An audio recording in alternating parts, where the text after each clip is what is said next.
சுந்தரமாமாக்கு நம்மளுடைய கிருதஜதைகள். என்ன அற்புதமான ஒரு சிம்பிள் திங்ஸ் தான். இதை நம்ம எவ்வளவு தெரிஞ்சுக்கணும் அப்படிங்கிறது ரொம்ப முக்கியம். அழகாக சொல்லி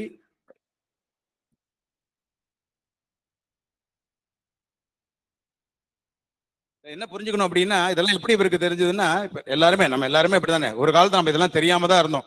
ஆனா எப்ப ஒரு காலக்ஷேபம் சேர்ந்தாரோ அதுல இருந்து கொஞ்சம் கொஞ்சமா டெவலப் ஆகி இந்த அளவுக்கு அடுத்த சொல்ற அளவுக்கு வந்திருக்காரு அவர். அதுதான் காலக்ஷேபத்துல சேர்றதுடைய ஒரு மகிமை, அதனுடைய பெருமை, அருமை எல்லாம். அதனால யாருக்கெல்லாம் இத மாதிரி ஒழுங்கா பரிபாஷை தெரிஞ்சு பேசணும் அப்படின்னு தோன்றதோ, அவளுக்கு அந்த எண்ணம் இருக்கோ, அவள்லாம் ஒரு சதாச்சாரனை அடைந்து காலக்ஷேபம் பண்ண வேண்டியதுங்கிறது இங்க இருந்து கிடைக்கிற மெசேஜ். விஷயம் சுவாமி சொன்னதுல இருந்து தோன்றது. முக்குமேஷிங்கிட்ட போனார், இதனால வித்தியாசம் தெரிஞ்சுக்கிறது எவ்வளவு அவசியம் இருக்கு அப்படின்னு. அவரை கேட்டார் முக்குமேஷிங்கர், இது ஆயிட்டா சமாசான யாத்திரம் கேட்டே வந்தார். என்ன விஷயமா வந்திருக்க அப்படின்னார். இவர் சொன்னார், இவ்விடத்திலேயே பிரவருத்தி ஆனோம், எங்களிடத்திலேயே பிரவருத்தி ஆனோம் அப்படின்னார். என்ன சொன்னேன் இன்னொரு தினம் சொல்லு அப்படின்னார். இந்த இடத்துலயே பிரவருத்தி ஆகணும், இந்த இடத்துலயே பிரவருத்தி ஆகணும் அப்படின்னார். முன்னாடி அண்ணன் எடுத்து போக சொல்லிட்டான், நிகழ்ந்து போக சொல்லிட்டான். இங்கதான் ஆயிட போகுது, அசுத்தி ஆயிட போறது. என்ன அவர் சொல்ல வந்தது, இங்கேயே பிரபத்தி ஆகணும், இடத்திலேயே ஐஷங்கர்கிட்டயே பிரபத்தி பண்ணிக்கணும்னு வந்திருக்கேன் அப்படின்னு சொன்னார். ஆனா பிரவருத்தியா இருந்தா வேற ஒரு இது லூஸ் மோஷனா இருந்தான்னு அர்த்தம். பிரவருத்தி சரியா, இங்கே பிரவருத்தி ஆகணும் அப்படின்னாக்க லூஸ் மோஷன் ஆகணும் அர்த்தம். இங்கே பிரவருத்தி ஆகணும் அப்படின்னாக்க அதுதான் விஷயம். இது தெரிஞ்சுக்கணும், வித்தியாசம் தெரிஞ்சுக்கணும், தெரிஞ்சு பேசணும் அப்படிங்கிறது. அந்த மாதிரி இந்த ரொம்ப பேர் என்ன பண்ணுவா, இந்த சரணாகதி கத்தியம் எனக்கு ஐஷங்கிட்ட சரணாகதி ஆயிடுத்து, சரணாகதி ஆயிடுத்துன்னு சொல்லுவா. சரணாகதி இல்ல, சரணம்னாக்க பாதம், திருவடி. தேசிகனுக்கு போற சரணாகதின்னு சொல்லணும். அது ரொம்ப பேர் காலக்ஷேபம் பண்றவாங்க, அந்த தப்ப நிறைய பண்றாங்க. அது கொஞ்சம் கவனிக்காதனாலையும் என்னமோ தெரியல, இல்ல maybe some out of ignorance or அலட்சியத்தினால. அது கரெக்டா சொல்லிக்க தெரிஞ்சுக்கணும். சரணாகதி வேற, சரணாகத்தின்னு ஒண்ணு கிடையாது. சரணாகதி தான் எம்பெருமானுடைய சரணத்தை ஆசிரியருக்கு சரணாகதி அப்படி ஞாபகம் வச்சு. சரியா, பித்தாமகன் ஒரு வார்த்தை சொன்னார். என்ன, என்னுடைய பாசத்தை ஒரு பேங்க்ல இருக்கிற ஒரு பாசத்தை கேட்டார். நேற்று அந்த பேர்ல, அதனால பாசம் என்ன கேட்டார், நேற்று அந்த படம் போயிருந்தேன் சார், ரொம்ப மோசமா இருந்தது, துக்கமா இருந்தது, தீர்த்தாமண்ணம் போல ஆயிடுது, போல ஆயிடுது அப்படின்னு சொன்னார். அதுக்கப்புறம் ஒரு வார்த்தை கேட்டார், தெரிஞ்சுக்கணும்னு தான் கேட்டார். பிதாமகன் ஆக்சுவலி என்ன சார் அர்த்தம் அப்படின்னு கேட்டார். பிதா யாருக்கு மகனோ அவர் பிதாமகன் அப்படின்னு சொன்னேன். சரிதானா? நம்ம பிதா யாருக்கு மகனோ அவர் பிதாமகன், நம்ம தாத்தா பிதாவை பெற்றவர் அப்படின்னு. இந்த மாதிரி பல விஷயங்கள் ஒரு ஹாசத்து நடுவில் ஒரு ஸ்டாப் சொன்னதுதான். இப்போ இன்னைக்கு பிரதானமா இருக்கிறது திருவாராதனம். அதை பத்தி அது உபதேசம் பண்ணிக்க வேண்டியது, உபதேசம் ஆக வேண்டியது ஒரு ஆச்சாரியன்.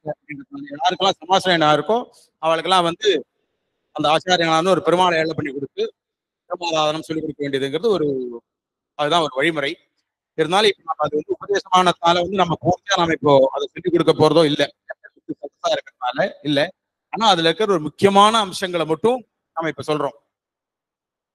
ரெடி பண்றதுக்கு ரெடியா இருக்கேன்.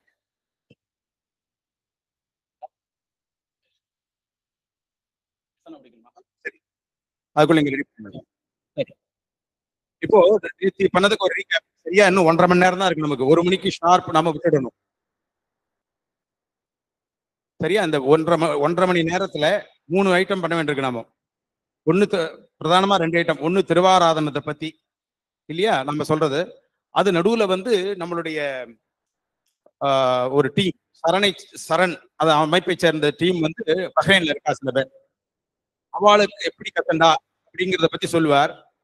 அந்த இது காமிங்களேன்.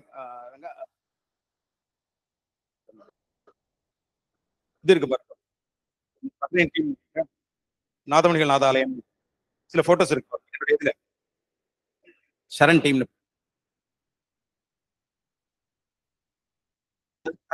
சில இமேஜஸ் இருக்கு பாருங்க. இமேஜஸ் இது போட்டோஸ். அதான் அதை போடுங்க, நாதமணிகள் போடுங்க. இவ இந்த லைட்ஸ் கொஞ்சம் ஆஃப் பண்ணிடுங்களேன். இவ ஃபுல்லா இல்ல டீம்ல இருந்தவாளை வச்சு எடுத்திருக்கிற போட்டோ இது. பஹ்ரைன்ல எங்க போய் உட்காந்து எங்க இருக்கா பாருங்க. திவ்ய பிரபந்த சத்சங்கம்னு ஒண்ணு வச்சிருக்கா. சரியா? எங்க இந்த போட்டோ வச்சு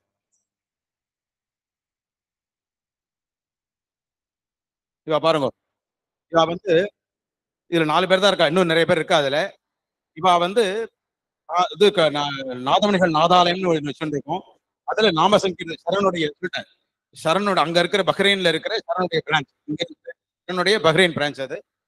அதனால அவ வந்து நாதமணிகள் நாதாலயம்னு இது பண்ணிட்டு என்கிட்ட இது கத்துக்கிறா. நாமசங்கீர்த்தனம் கத்துன்னு இருக்கா. கத்துண்டு இப்போ வந்து ஒண்ணுமே தெரியாம ஒரு ஸ்ருதி லயம் இதெல்லாம் கூட தெரியாம இருந்து ஒரு வருஷம் முன்னாடி ஆரம்பிச்சா. 1.5 வருஷம் முன்னாடி கிட்டத்தட்ட ஒரு 3 மணி நேரம் தனியா ப்ரோக்ராம் கொடுக்குற அளவுக்கு அவ டெவலப் ஆயிட்டா இன்னைக்கு. அப்போ அந்த நாதமணிகள் நாதாலயம்னு பேர் வச்சதுனால சுவாமி வந்து அட்வைஸ் பண்ணாரு. எல்லாம் அரையர் சேவை மாதிரி பண்ணணும் அப்படின்னு சொல்லிட்டு எல்லாருக்கும் அந்த அரையர் மாதிரி தலையில கொடுத்துருக்காளா. அதோட இருக்கா பாருங்க. இமேஜ் எடுங்க. அதுக்கு இது அவ எல்லாம் சேர்ந்து இங்க மெட்ராஸ் போது இங்க கட்டவாக்கம் நரசிம்மன் சன்னதியில வந்து அவ எல்லாம் சேர்ந்து நாம சங்கீர்த்தனம். சரியா? இன்னொரு சின்ன இமேஜ் ஒண்ணு இருக்கும். அவ அது கத்துக்கிட்டு அதான் இப்ப முன்னாடி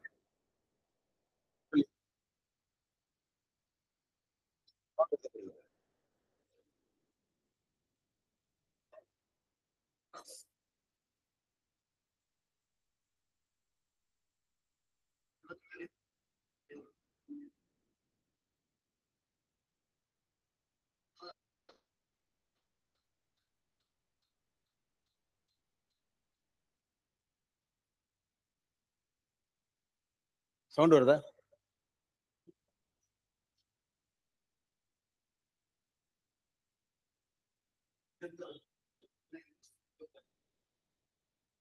சரி, சவுண்ட் வரல. இது அங்க வந்து கார்த்தால அவளுக்குலாம் 5 மணி, இங்க நம்மளுக்கு இங்க 7:30 மணி. 5 மணிக்குள்ள அவ எழுந்து எல்லாம் தங்களுடைய அனுஷ்டானம் எல்லாம் வச்சு சொரூபத்துல அங்க உட்காந்துருவா. திருவாராதனை கத்துக்கிறதுக்கு. அதுல வந்து ஒரு சின்ன குட்டி பையன் உட்காந்துட்டு இருக்கான் பாருங்க. கொஞ்சம் சமாசனம் ஆயிடுத்து. அவன் உட்காந்து கத்துக்கிறான் இந்த வயசுலயே. பண்ணி இப்ப கத்துண்டு ஆயிட்டான். ஆராதனை பண்றதுக்கு ஆரம்பிச்சுட்டான் அவன். இவா அப்பா பிள்ளை கூட. இது பெரிய டீம். இது 6-7 பேர் இருக்கா அதுல. இதுல இவ்வளவுதான் வருது. எல்லாருமே வந்து பெரிய உத்தியோகத்துல இருக்கிறவா. வந்து அவ கார்ல போயிட்டு அவ எல்லாம் அதுமே பெரிய பங்களாக்காரோட எல்லாம் இருக்கா. இருந்தாலும் ஸ்வரூபத்துக்கு வந்து இதெல்லாம் பண்ணிட்டு இருக்கா. இப்போ இந்த டீம்ல இருந்து ஒருத்தர் பிரதானமா அதெல்லாம் லீட் பண்றவர், கோஆர்டினேட் பண்றவர் கிருஷ்ணவர்தன் ஒருத்தர் இருக்கார் இந்த டீம்ல, கரண்ட் டீம்ல அங்க இல்ல. அவர் வந்து தன்னுடைய அனுபவத்தை சொல்லிப்பார். எப்படி நாங்கெல்லாம் இதை கத்தணும், எப்படி இதுக்குள்ள வந்தோம் அப்படின்னு. அதுக்கப்புறம் இந்த திருவாராயணத்தை பத்தி ஒரு சின்ன தொகுப்பு பண்றோம். அதுக்குள்ள ரெடி பண்ணிட்டோம். Prasanna, are you ready? अडियन श्रीमान वेंकटनाथार्य कवितार्किकेसरी वेदांताचार्यवर्यो मे सन्निधत्तां सदाकृति वेदांत देशिकेन्द्रकटाक्षलब्ध त्रय्यन्तसारमनन्त्य गुणं बुधाग्रयं नारायणाद्यतिकृपाभिषिक्तं श्री रंगनाथ यतिशेखरमाश्रयामः. அடியன் பிரசன்னவர்தன் பஹ்ரைன்ல இருந்து. சிஷ்யன் தன்னை தேடி வர வரைக்கும் பொறுத்திருக்கிறவர் குரு. தானே தேடி போய் சிஷ்யனுக்கு உபதேசம் பண்ணி ரட்சிக்கிறவர் பரமகுரு. நம்ம சுவாமி தேசிகன் பரமகுரு. இது ஈஸியா சொல்லிடலாம், ஆனா ப்ரூவ் பண்ண முடியுமா பண்ண முடியுமா அப்படின்னு கேட்பேள். இது ஒரு பக்கம் இருக்கட்டும். கோவிட் லாக்டவுன் சமயத்துல மைசூர் அகோபில மடத்துல இருந்து அடியனுக்கு ஒரு மெயில் வந்தது. ஸ்ரீ ஏபிஎன் சுவாமியுடைய காலக்ஷேபம் வந்து ஆரம்பிக்க இருக்கு, அதுவும் ஆன்லைன்ல கலந்துக்க விருப்பம் இருக்கிறவா ரெஜிஸ்டர் பண்ணலாம் அப்படின்னு சொல்லி வந்திருந்தது மெயில். அப்போ வந்து காலக்ஷேபத்துக்கும் உபன்யாசத்துக்கும் வித்தியாசம் தெரியாது. சரி, புராண ஸ்ரவணம் பாப விமோச்சனம் அப்படிங்கிற அர்த்தத்துல நானும் வந்து ரெஜிஸ்டர் பண்ணிட்டேன். அந்த ஒரு முடிவு என்னை இன்னைக்கு இங்க கொண்டு வந்து நிறுத்தி இருக்கு. எப்படி இருந்தனா இப்படி ஆயிட்டேன் அப்படின்னு சொல்ற அளவுக்கான ஒரு சேஞ்ச் ஓவர். இதுக்கு இந்த மெயில் எப்படி அடியனுக்கு வந்தது அப்படிங்கிறதுக்கு வந்து ஒரு சின்ன பிளாஷ்பேக் இருக்கு. இங்க திவ்ய பிரபந்த சத்சங்கம் அப்படிங்கிறது வந்து 30 வருஷமா நடந்துட்டு இருக்கு. அடியனுக்கு 2011 இருந்து இந்த சத்சங்க சம்பந்தம் கிடைச்சது. ஆழ்வார் ஆச்சாரன்னா யாரு, நம்ம சம்பிரதாயத்துல இருந்த பெரியவாள்லாம் வந்து நம்ம சம்பிரதாயத்தை காப்பாடுறதுக்கு என்ன கஷ்டமெல்லாம் பட்டிருக்கா, பிரபந்தம்னா என்ன, ஸ்தோத்திர பாடம்னா இது எதுவுமே தெரியாம தான் அடியே நீங்க வந்தேன். சிம்பிளா சொல்லணும் அப்படின்னாக்க ஜாதி பிரஷ்டம் பண்றதுக்கான எல்லா தகுதியும் அடியனுக்கு இருந்தது. ஆனா அதுக்கப்புறமா தான் இந்த சத்சங்கத்துடைய சம்பந்தம் கிடைச்சது. ஆழ்வார்னா யாரு, ஆச்சாரன்னா யாரு, பிரபந்தம், ஸ்தோத்திர பாடம், இதை பத்தி எல்லாம் கொஞ்சம் கொஞ்சமா தெரிஞ்சுக்க ஆரம்பிச்சேன். அடியனுக்கு நல்லா தமிழ் படிக்க தெரியும்.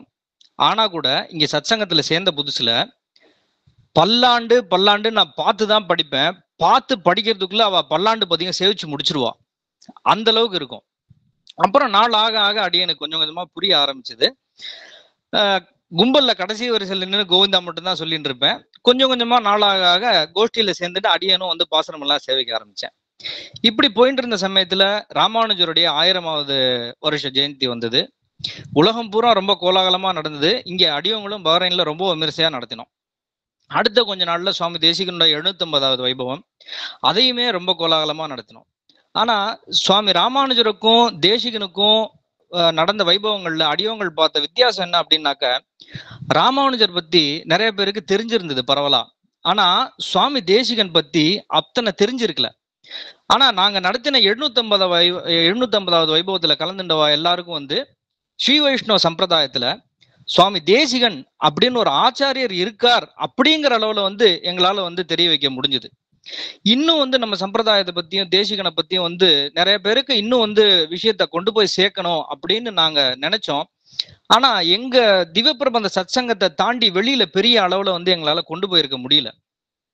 அப்பதான் சுவாமி தேசிகனுடைய கண்டாவதாரம் படம் ரிலீஸ்.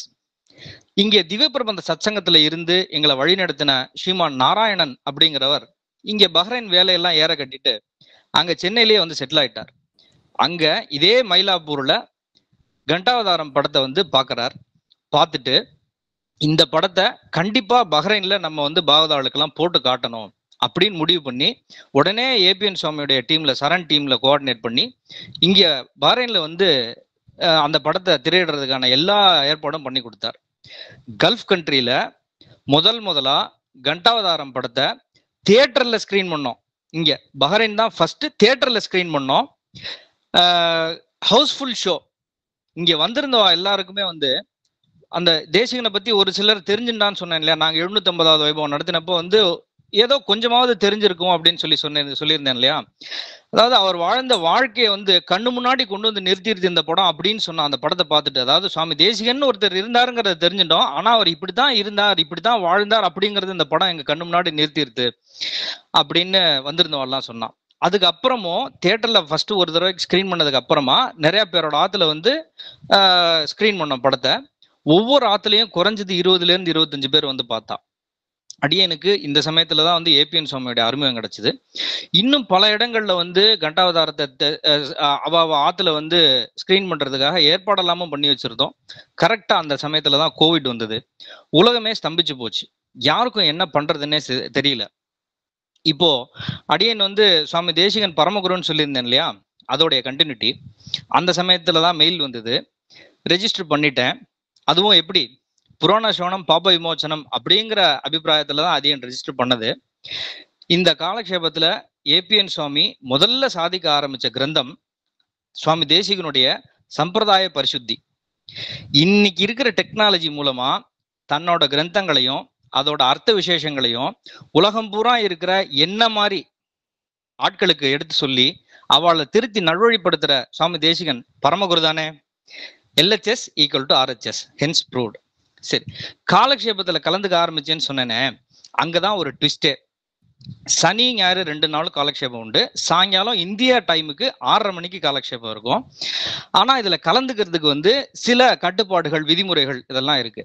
என்னன்னா, கச்சம் கட்டிக்கணும், 12 திரும்ப இட்டுக்கணும். பொம்னாட்டி வந்து மடிசார் தான் கட்டிக்கணும். எக்காரணம் கொண்டும் வீடியோவை ஆஃபே பண்ணிடக்கூடாது. இது ஆரம்பத்துல வந்து ரொம்ப கஷ்டமா இருந்தது. என்னன்னா, கச்சம் வந்து எப்படியாவது கட்டின்றலாம், பிரச்சனை இல்லை. அது ஒரு 5ல இருந்து 10 நிமிஷத்துக்குள்ள கட்டிக்க ஆரம்பிச்ச புதுசுல. ஆனா இந்த 12 திரும்ப நிட்டுக்கிறது அப்படிங்கிறது வந்து அரை மணி நேரம் ஆயிடும். ஏன்னா இந்த கையில குழைச்சிக்கணும், இப்படி எடுத்துக்கணும், அதுக்கப்புறம் இப்படி இட்டுக்கணும். இதை இட்டுக்கும் போது இந்த கையில குழைச்சி வச்சதெல்லாம் கீழே சிந்திடும். இந்த மாதிரி ஒரு திரும்ப நிட்டுக்கிறதுக்கே 12ல 1 இட்டுக்கிறதுக்கே தாவு தீந்துடும், நாக்கு தள்ளிடும். இந்த மாதிரி கொஞ்சம் கொஞ்சம் 6:30 மணி காலக்ஷேபத்துக்கு 5:30 மணில இருந்தே 1 மணி நேரம் முன்னாடில இருந்தே ரெடியாக ஆரம்பிச்சாதான் அடியனுக்கு வந்து 6:30 மணிக்கு கரெக்டா லாகின் பண்ண முடிஞ்சிருக்கும். அதுக்கப்புறமா இன்னொரு விஷயம் என்ன அப்படின்னாக்க, இங்க வந்து கல்ஃப் கண்ட்ரி அப்படிங்கறதால இங்க வந்து இன்னும் வெள்ளி சனி 2 நாள் தான் வந்து லீவு. ஞாயிற்றுக்கிழமையில இருந்து ஆபீஸ், ஞாயிற்றுக்கிழமையில இருந்து வியாழக்கிழமை வரைக்கும் ஆபீஸ் உண்டு. சனிக்கிழமை லீவு தான் அப்படிங்கறதால அட்டன் பண்றதுக்கு கஷ்டமா இருந்திருக்கல. ஆனா ஞாயிற்றுக்கிழமைக்கு இங்க ஆபீஸ் இருக்கும். இங்க அதாவது பஹ்ரைன் டைம் லோக்கல் டைமுக்கு வந்து 4 மணின்னா இந்தியால 6:30 மணி. அந்த சமயத்துக்கு காலக்ஷேபம் ஆரம்பிச்சிடும். நான் 3 மணிக்கு ஆபீஸ்ல இருந்து ஏதாவது ஒரு காரணத்தை சொல்லி ஜூட் விட்டுட்டு வந்தா தான் இங்க 3 மணி, அதாவது 5:30 மணிக்கு ஆத்துல இருந்தா தான் நான் கச்சம் கட்டிட்டு 12 திரும்ப நிட்டு 6:30 மணிக்குள்ள காலக்ஷேபத்தை அட்டன் பண்ண முடியும். இதுல டிராபிக்ல மாட்டின்ட்டோம் அப்படின்னாக்கா இன்னும் 10-15 நிமிஷம் லேட் ஆயிடும். இப்போ இந்த சமயத்துலதான் வந்து நமக்குள்ள இருக்கிற அந்த லௌகிகன் சொல்லுவான், ஏற்கனவே டிராபிக்ல மாட்டி 15 நிமிஷம் லேட்டு, இன்னுமே நீ போய் கச்சம் கட்டிட்டு 12 திரும்ப நிட்டு வந்து உட்கார்றதுக்கு இன்னொரு 1/2 மணி நேரம் ஆகும். காலக்ஷேபோ நான் கர்த்தவ்யா, காலக்ஷேபம் பண்ணக்கூடாது அப்படின்னு சொல்லிடுவான். இன்னைக்கு காலக்ஷேபத்துக்கு ஜூட் விட்டுடு அப்படின்னு சொல்லுவான். அப்பதான் உடனே நமக்குள்ள இருக்கிற வைதிகன் முழிச்சுட்டு, காலக்ஷேபோன கர்த்தவியகன்னா அது அர்த்தம் கிடையாது, காலத்தை விரயம் பண்ணாதே, ஏற்கனவே லேட் ஆயிடுத்து, சீக்கிரமா போய் லாகின் பண்ணு அப்படின்பா. உடனே போய் லாகின் பண்ணிடுவேன். இப்படி எவ்வளவு லேட் ஆனாலும் கொஞ்சம் ஒரு 5-10 நிமிஷம் முன்ன பின்ன ஆனா கூட அடியன் ஜாயின் பண்ணிடுவேன். முடிஞ்ச அளவுக்கு வந்து விடாம காலக்ஷேபத்தை கண்டினியூ பண்ணிட்டு இருந்தேன். இப்படி போயிட்டு இருந்த சமயத்துல இங்க திவ்ய பிரபந்த சத்சங்கத்துல இருந்த ஸ்ரீராம் அப்படிங்கிறவர் வந்து அவரோட ஆத்துல ஒரு நாம சங்கீர்த்தனம் ப்ரோக்ராம் ஒண்ணு ஏற்பாடு பண்றார். வந்து பண்ணவா எல்லாருமே வந்து பாலக்காடு பிராமணா. இது முடிஞ்சது. அடுத்த கொஞ்ச நாள்ல அடியன் வெக்கேஷனுக்காக இந்தியா வந்திருந்த சமயத்துக்கு ஏபிஎன் சுவாமி சேவிக்கிறதுக்காக அங்க வந்திருந்தேன். போனோமா சேவிச்சுமா வந்தோமான்னு இருந்திருக்கணும், வாய் சும்மா இருந்திருக்கல. பேசிட்டு இருந்த சமயத்துக்கு அடியன், சுவாமி இந்த மாதிரி பஹ்ரைன்ல ஒருத்தர் ஆத்துல வந்து நாம சங்கீர்த்தனம் பண்ணா சுவாமி.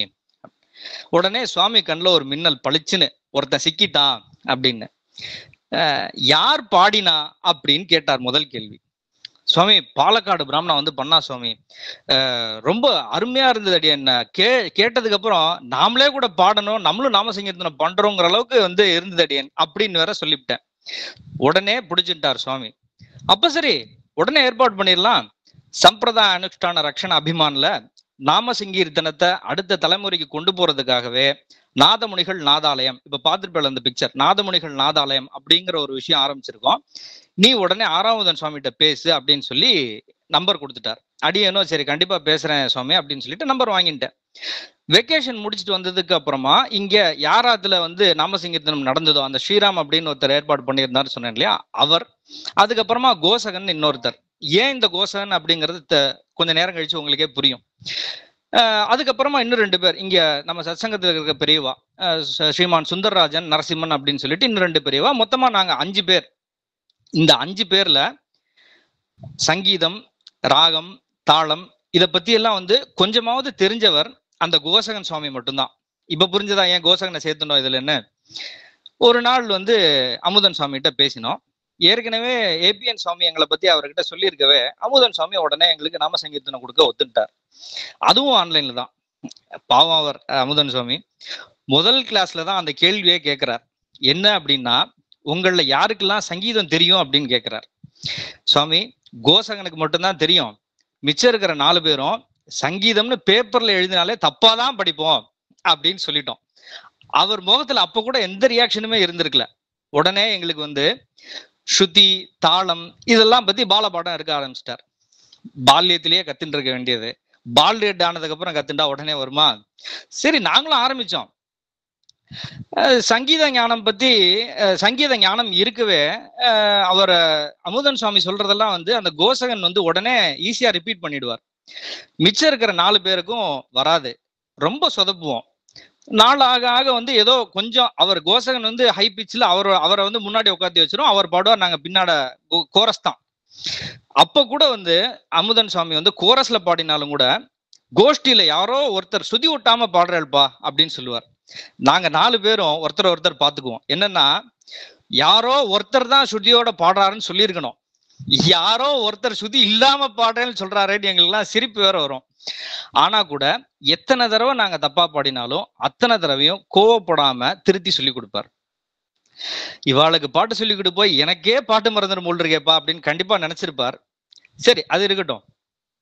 இங்க வாரம் வந்து 3 நாளைக்கு நாம சங்கீர்த்தனம் அப்படின்னு ஏற்பாடாச்சு.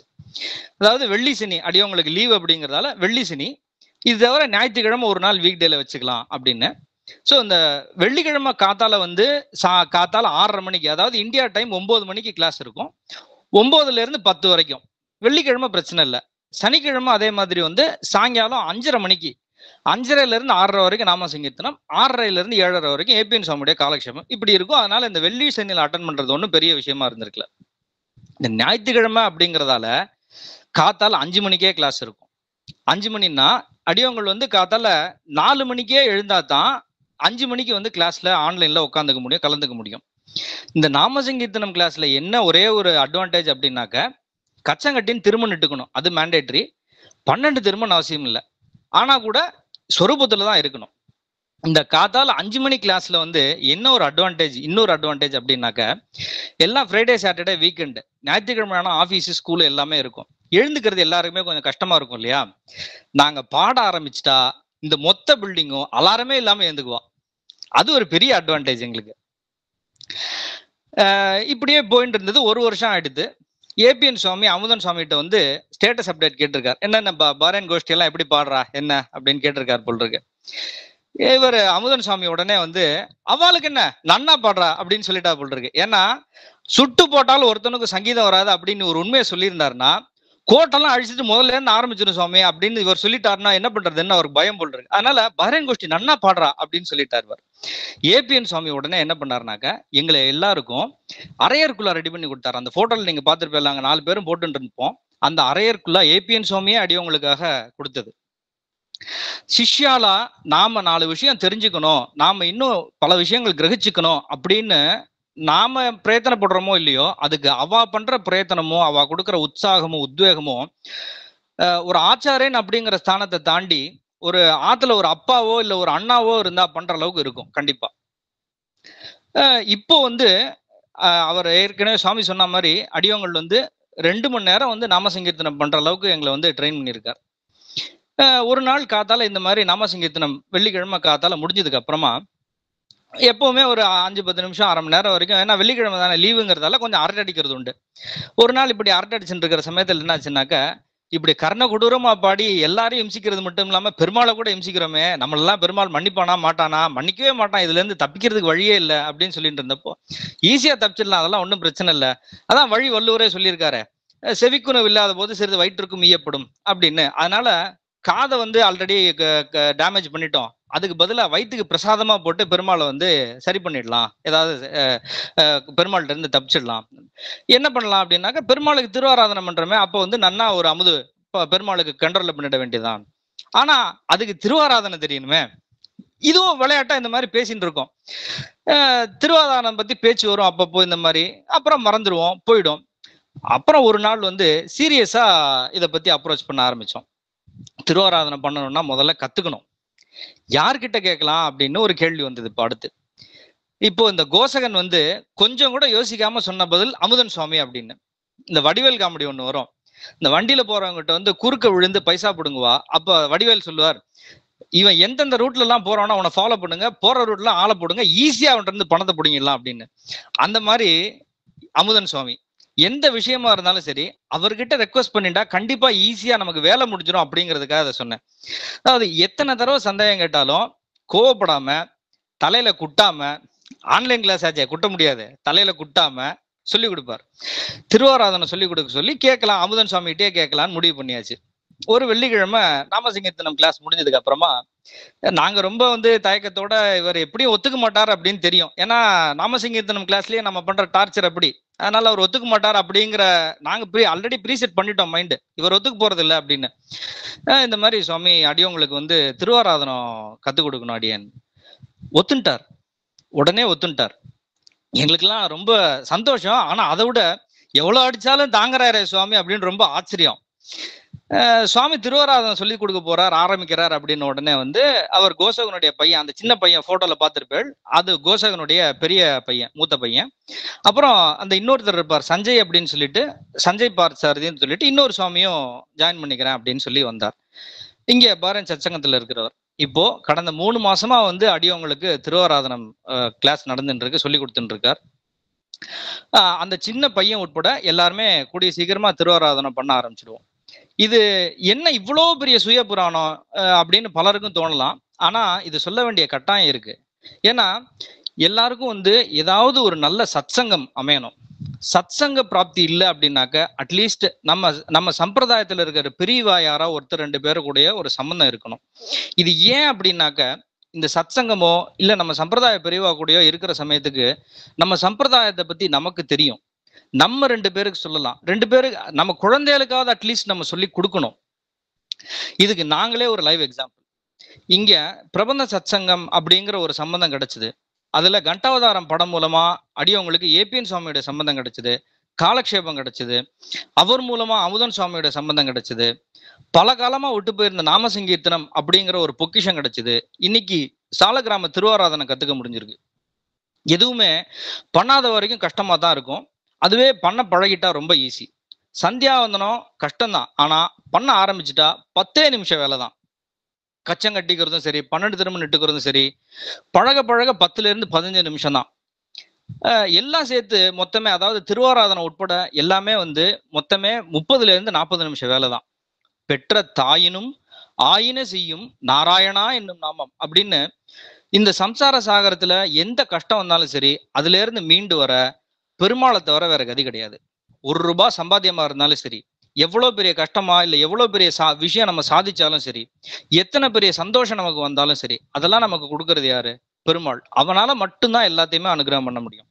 இப்படி நமக்காக எல்லாத்தையும் கொடுக்குற அந்த பெருமாளுக்காக ஒரு நாள்ல ஒரு 40 நிமிஷம் நம்மளால ஒதுக்க முடியாதானே? ஏன் முடியாதுன்னு நீங்க மைண்ட் வாய்ஸ்ன்னு நினைச்சு சொல்றது எனக்கு இங்க வரைக்கும் கேட்கறது நன்னா முடியும். நம்ம எல்லாரும் சம்பிரதாயத்தை இன்னும் நன்னா தெரிஞ்சுட்டு பகவத் பாகவத கைங்கரியத்துல ஈடுபட்டு நாமும் அனுபவிச்சு அடுத்த வாழ்க்கும் இந்த வாய்ப்பை கொடுத்து கூடி இருந்து குளிர்வோம். இந்த வாய்ப்பளித்த எல்லோருக்கும் அடியனுடைய கிருதஜதையை தெரிவிச்சுக்கிறேன். அடியன் தாசன். தப்பா ஏதாவது சொல்லியிருந்தா க்ஷமிக்கும்படி பிரார்த்திக்கிறேன். தாசன் பிரசன்னவர்தன்.